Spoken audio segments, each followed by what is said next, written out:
Hey everybody, this is Dream, and today I'm going to be reviewing Anodyne 2: Return to Dust. Anodyne 2 is developed by Analogic Productions and published by Ratalaika Games.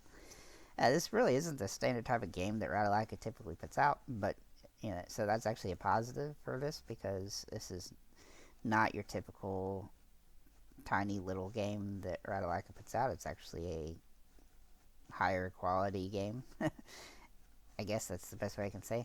I will say though that the graphics are 3D and 2D in this game, so there's a difference between which areas of the game you're in. Like you start out in 3D space, but you enter into these small little 2D dungeons that you're going to be utilizing in order to progress through the game and find these cards that you need to find. Um, I'm not sure why they chose to inverse it so that it was kind of like older, like 90s style art as opposed to just doing newer stuff. This particular game came out in 2013, I believe. The original game came out before then, but it seems like that they really chose to go backwards when it comes to the quality of the graphics by design. And while that's fine, I feel like they could have really made the landscapes and stuff better than they are in the game based on the current technology when they made it. So this is definitely a port over to Xbox. It's been on Steam for several years, and over there it's done pretty well. But it's still. I mean, I feel like a lot of it, at least the 3D world, could have been really improved quite a bit coming over to Xbox. But I don't have any problem with the 2D world because it has a very similar feel to games that you'll remember, like Zelda and things of that nature. But the 3D world, I feel like they could have really done a lot better with.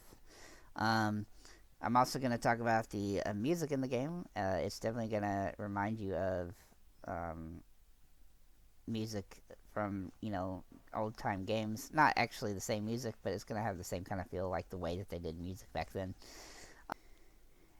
And the difficulty of the game is not too difficult, except the fact that I actually have gotten stuck a couple times trying to figure out where I needed to go, and because the speed of your character is so slow when it comes to in the 3D world, that it definitely kind of slows you down in that aspect. It seems like this could have been. I mean, it didn't seem like, at least to me, it doesn't seem like there's a lot of use to having so much space in between each area that you need to go. It seems like you could have just kind of lined them up in 1, 2, 3, 4.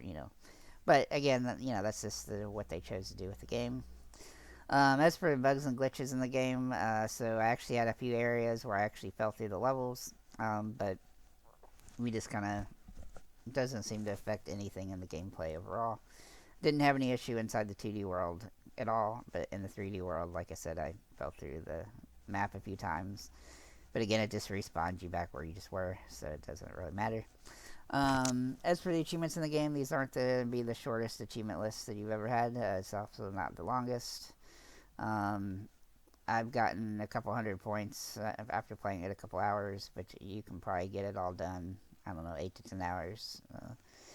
It's definitely not short like most Ratalaika games are, but again, this game you probably don't want it to be that short, so that's kind of the catch-22 with it. Um, don't have a whole lot else to say about the game. It's not a terrible game. It's not anything special in my opinion either, but it's a lot better than most Ratalaika games, so I'm going to give it a 7 out of 10. If you liked Zelda, then you're definitely going to enjoy this. Or at least it's kind of, a PS1 style Zelda type game.